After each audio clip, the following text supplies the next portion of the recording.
Yes, now Familamo, welcome back to another video on Jazza TV. Today there's ups and downs from the world of boxing. Very sad news, and there was some brilliant boxing on the weekend. To start with the boxing before we go on to the main topic. So yeah, Molly McCann getting her first professional win as a boxer. Being in the gym with Molly as a young kid. Me and Molly around the same age.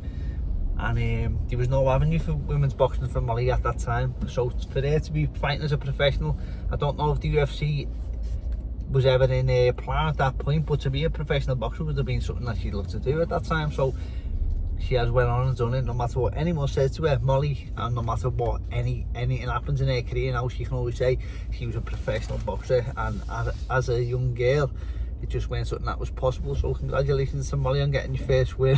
Seeing the girl throw a little kick at Molly, that's a bit strange, isn't it? Won't want to kick off Molly, so she pretty much she lucky Molly has a cool head there, because Molly kicked her head off, wouldn't she? So yeah, congratulations to Molly. And Crocker Donovan, I know what, Crocker, he in my estimation, he could have never done what he done, and for him and his coach Billy Nelson to put that game plan together, it was something that I never thought that I didn't know it was possible. I didn't know he could have done that, to box Donovan on the back foot like that. Donovan's the boxer, and it was that game plan devised from the fact that they knew that they could not have went into the second fight and done what they tried to do in the first fight. I don't know, maybe just had to try something complete 180 and it worked, but for whatever, they were amazing, they were fantastic. I scored the fight a draw, that's what I scored it, a draw. But at one point I had Crocker up by 4 rounds and Donovan clawed back late rounds and stuff like that. So yeah, it was a good fight as well, really exciting fight. And that punch, I thought before that punch landed, I thought the fight was going one way. I thought the fight was going to go the same way as the first one did, which I thought was so sad that Donovan didn't get the victory last time. But yeah, it was a brilliant fight, and congratulations to both men playing a part. First ever all-Ireland world title fight, and for selling out. I was looking at the crowds and I was thinking, wow, the fact that these two have sold that many tickets is amazing, and they've done a full stadium like that in Ireland. I know the Irish get behind the boxing, but for the amount of fights them lads have had and stuff like that, it was an amazing event. It was done well. This cunt's not letting me in here, but now he's made it personal and I'm getting in. I don't want to go, I can get up there, but I don't know. That's right, lads. Shit house. So anyway, mate, thank you, mate. Nice one. So anyway, where are we now? What else happened? We had, oh yeah, Crawford Canelo. I was proper wrong there, weren't I? I said I thought Canelo was going to hurt him just because of the power and of his IQ. His IQ, obviously Crawford's got a better IQ, pound for pound, but when you mix that with a little bit of power and timing of Canelo like that, then it's a little bit, it nullifies how good your IQ actually is, if that makes any sense. But people don't realise the weight difference, what it does do, just 4 pounds alone, that can just change a full fight. 4 pounds alone, you take less risks because there's less rewards, and the damage that it can do, just 4 pounds, crazy. So for Crawford to do that, he goes down, in my estimation, as one of the best to ever do it. The first unified world champion. It's just unbelievable. You couldn't make it up. No fighter probably goes into the sport thinking that's what they're going to do. So for the fact that he has done that, where will he go now? I would love to see him carry on, and you know, you sail off to the sunset and you cement yourself as one of the best ever. But I think he's just getting better and better. He's got so much more. Canelo now, what will Canelo do? Will Canelo retire? People saying I'd like to see him retire, but you got to remember, Canelo's fought all his life, since he's been literally all his life, hasn't he? Since a young boy turned professional at the age of 15. So what? You can give him all the money and all the fame, but then it doesn't keep him warm at night, you know. He doesn't go to bed with that challenge in his mind. So will Canelo carry on fighting? I think he will. I think he just loves to fight. I think he's that type of man, that type of boxer. which is but anyway, it was nice to see him, when it give the credit. It was an all fight built on class alone. It was pure class from both men, and how Crawford spoke well of Canelo after it, how Canelo spoke well of Crawford after it. It was beautiful really to see. That's the way boxing should be, in my opinion. I love to see it when it's like that, especially them two men. Just great role model for boxing the way it is. I love to see every fighter be like that. I understand you'll have a bit of needle sometimes, but then again, after a fight it should be like that, you know. And same there with Crocker. Crocker spoke very highly of Donovan after the fight. So yeah, fantastic weekend of boxing. But as we're talking about there with Canelo, fighting is all he's ever known, and how would you stop a fighting man from fighting? And people have this opinion that fighters should just retire when they've got no value anymore. Value as someone who's watching, someone who's a boxing fan. Nowadays, them fighters don't bring you value anymore, and you should just go away. And that's just the way it is for a lot of fans, isn't it? We don't realise we have Ricky Hatton, the sad side case right now. What the boxing world's going through. It's hit me hard, hit me heavy, this one. On top of your man who was Charlie Kirk. Don't know why. Maybe I'm getting a little bit older, a bit more emotional. I don't know why, but them two deaths have really affected me. Right now, Ricky Hatton, me heart goes out to his family, to his boys, his girls, his brother, and all his family and his friends. Everyone feels like they were Ricky Hatton's friends. I didn't know Ricky very well, but I had the privilege to share some times with him, and I'll go on to now, and I'll give my best memories of being around Ricky Hatton. So the first time I ever heard of Ricky Hatton, I had no idea who Ricky Hatton was. I must have been 12, 13, 14. We were playing in, I think it was semi-final of a cup on Sunday League football, and I was standing on the line. I think I was putting tape around my sock before we were about to go on, and there was one fella on the line. He was one of the kids' dads, and he was talking about this fight he'd seen the night before, and he was going on about how good, how relentless he was, and this fella couldn't get near him. And he was talking about this fella like the fella was an actual superhero, a real life superhero. And I didn't know what it was. It was years later when I got into boxing. Well, I got into boxing about 3 or 4 months, maybe a year after that. And not long into boxing, Ricky Hatton came down to the gym. I didn't know Ricky Hatton was at that time. He got his photo with us. He must have been WBU world champion at this time. He comes down to the Solly amateur boxing gym where I started out. But then years later, I realised, I copped on. I just knew this fella was talking about Ricky Hatton, on how he was talking about him, how he was describing him, the art of him, how relentless he was. He was a bit of a beast, wasn't he? Absolute animal. And how he made the fella quit on the stool and all that. He just couldn't believe it because he was so much of an underdog. One of the best British boxing performances ever, weren't it? Ricky's one of the best British boxers ever. I turned professional, must have been 5 years after this. Was it 5 years? I had an amateur career lasting about five years, turned pro very young. And when I turned professional, I went to have meetings with Frank Maloney, now Kelly Maloney,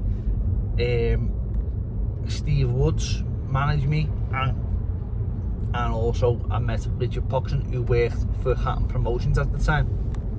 So I got offered more money from Frank Maloney, less money but more fights of Ricky Hatton. Now at this time, I never had no money, so it was pointless even thinking about the money. But it was a dream come true, and my mum liked Ricky Hatton. My ma liked him for the fact that he's a humble man. And if any mother's like boxing who's not a boxing fan, it says one thing, doesn't it? Like, what a humble fella. He's just one of the lads. He's just a normal person, but at the same time, he's a hero, isn't he, to his people? He's a bit like, what would you call him? Maybe our Manny Pacquiao, would you call him? And I was just so excited to tell me, Mum, I'm going to sign with Ricky Hatton. I couldn't believe it, you know. And so obviously didn't have I met him and stuff like that, signed my contract. And at the time, Ricky had Sky dates, and maybe it was my second professional fight. My first one was on a small all card, but the second one was a televised bill in, I think it was Wigan, Wigan at like a stadium, and I fought on Ricky Hatton's card, and got a picture with him like a fanboy. Ricky, can I get a picture with you? Got a picture with me afterwards. He was getting a shower, something like maybe he just warmed his lads up who he had fighting. He had a good little stable at that time, and he was getting a shower, and I was in the shower myself, and I'm thinking, fucking hell, I'm in the shower with Ricky Hatton. You know what I mean? I couldn't believe it. It was only a boy, but fucking hell, I'm in the shower with Ricky Hatton. Sounds a bit weird, doesn't it? But I couldn't believe it. He was so humble that he just one of the lads on me. Now I'm getting the shower, you'll get the shower on him, and it was like bizarre to me, because I remember looking over at him and thinking, I hope he doesn't see me looking at him, because we are in the shower, but at the same time I'm thinking, fucking hell, that's Ricky Hatton, he's my promoter. Couldn't believe it, you know what I mean? And yeah, so I had sort of like my first 16 fights with Ricky, and every minute of it was enjoyed, and it was a dream come true, you know. It really was a dream come true. We won a few titles together. We won an English title, the equivalent, which was a Central Area, like a Central Area title together, and before for the British title together. After that, Ricky Hatton promotion sort of went its own way. Ricky had his own problems in life, didn't he? Which no one judged him because of how clear he was and how loved he was and stuff like that. But before, just a few fights before the British title, I had the privilege to fight on his undercard, the undercard of his last ever professional fight. I think he fought a fella called Shevchenko was his name. I think he might have been Ukrainian or Russian. And I was on one after Ricky. And it was sad because Ricky came backstage after the fight. I was at the live float, and it was rammed in there, and everyone's thinking there's only one Ricky Hatton, because there actually is, you know, there's only one Ricky Hatton. That's how we seen it, weren't it? We loved him so much. And he came out the ring as I was going in. I was the live float, which means that I'm on after Ricky Hatton with the crowd. It was empty, but it was so sad to see Ricky losing and coming back. Someone we love Ricky, we wanted him to win, and at this time I'm not even looking at it from like, if Ricky wins I win, because the promotional side of it goes well for me and I get to be on his undercards. I weren't looking at it like that. I was looking at it like, wow, yeah, one of our idols has just lost there. I'm devastated for him, because he'd done well. He'd lost so much weight to get back in the ring at that time and all that, and he looked in great shape again, didn't he? And when Ricky got back in good shape, everyone was just happy for him, weren't he? Because he banged the weight ones, didn't he? Very fast and very easy. But it was great, weren't it, when you see him in good shape. And before the fight, I think it was Buffer came over to do the weigh-in and all that. And yeah, it was just a great thing to be on the undercard, to always be able to say that was on the undercard with Ricky Hatton in the MEN.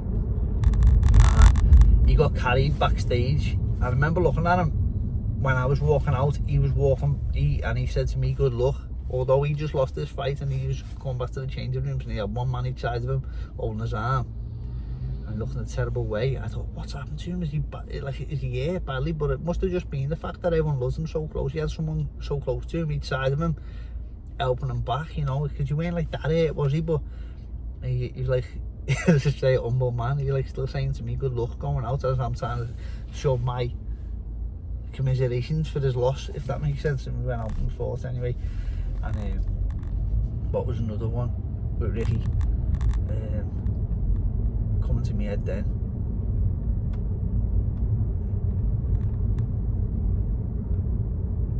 Being in Derry's gym years later, Ricky came down for sparring, and I asked him, Rick, would you give me some rounds to just give me some. It was a boss moment for me, because Ricky Hatton, he showed me how to throw a body shot. Now we all look at Ricky Hatton, don't we?